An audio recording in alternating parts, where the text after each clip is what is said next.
Vítejte v historickém hotelu u Zeleného hroznu. Je součástí skupiny Empora Hotels a zároveň členem prestižní asociace Historic Hotels of Europe.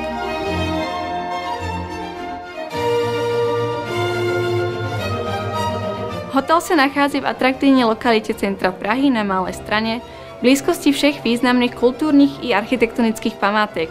Klidná a přesto centrální poloha poskytuje pestré možnosti trávení volného času.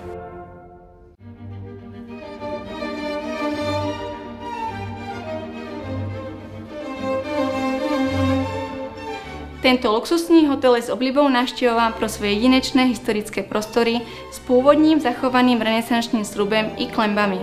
K podtržení ducha tohoto unikátního domu jsou prostory vybaveny originálním historickým nábytkem a uměleckými předměty. Každý z pokojů a tichých suitů reprezentuje významnou osobnost pražské historie. Renesanční likérník a cestovní truhla suitu Tycha de Brahe, barokní stolní hodiny, pokoj Kiliana Ignáce Dientzenhofera či originální nábytek Emmy Destinové. To všechno jsou opravdové klenoty, kterými budete během pobytu v hotelu u Zeleného hroznu obklopeni.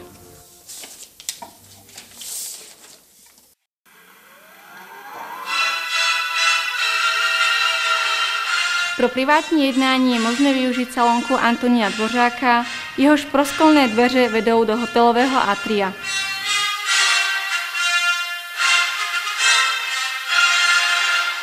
Sklepní prostory hotelu se honosí gotickou vinárnou, kde si hosté mohou vybrat z pečlivě sestavené nabídky vín z celého světa.